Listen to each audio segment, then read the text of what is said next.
जी बेटा, अब आप चलें जी न्यूमेरिकल नंबर 4।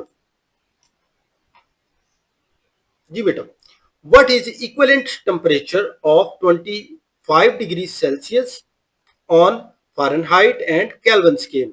जी बेटा, 25 डिग्री सेल्सियस में टेम्परेचर दे दिया गया है, हमने फ़ारेनहाइट एंड केल्विन में फाइंड करना है।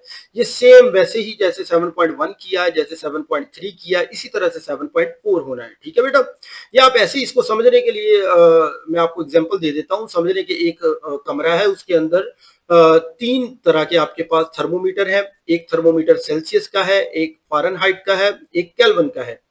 अब जो थर्मोमीटर सेल्सियस का है वो 25 डिग्री सेंटीग्रेड शो कर रहा है, तो उसी कमरे में फ़ारेनहाइट वाला थर्मोमीटर कितना शो करेगा और केल्विन स्केल वाला थर्मोमीटर कितना शो करेगा, ये हमने दो बताने हैं। ठीक है, एक हमें दिया हुआ है।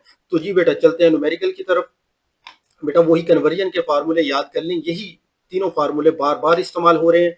गिवन डाटा में बेटा टीसी आपको गिवन है सेल्सियस स्केल में 25 डिग्री सेंटीग्रेड, तो आपने टीएफ और टी के फाइंड करने हैं। जी बेटा, टीएफ का फार्मूला जो है वो 9/5 TC plus 32, TF for Fahrenheit जो टेम्परेचर है and TC for Celsius scale temperature है। ठीक है बेटा, सेल्सियस स्केल आपको गिवन था, वो आपने वैल्यू पुट कर दी और उसके बाद हमने इसको सॉल्व किया। तो 25 और 5 जब कैंसिल होंगे तो 5 बच जाएगा बेटा, 9 5 मल्टीप्लाई होंगे 9 का 45 बनेगा, प्लस 32 करेंगे तो 77 डिग्री फ़ारेनहाइट। ठीक है जी, ये आपका पहला आंसर आ चुका। उसके बाद आपने कन्वर्ट करना है किसको, सेल्सियस स्केल को केल्विन स्केल में। जी बेटा, ये फॉर्मूला हमने लिखा हुआ है जहां पे जो पिक्चर में पहला फॉर्मूला है, तो ये फॉर्मूला हमने यूज किया है। इसमें देखिए टीसी तो आपको गिवन है ना, ये गिवन डाटा है, तो यही वैल्यू आपने यहाँ पे टीसी की जगह पे लिख देनी है, तो हमारे पास जो फाइनल आंसर आएगा 298 केल्विन। ठीक है जी, हेंस ये रिजल्ट जो आंसर आपके आए हैं वही यहाँ पे रिजल्ट में लिख दिए हैं। ठीक है बेटा।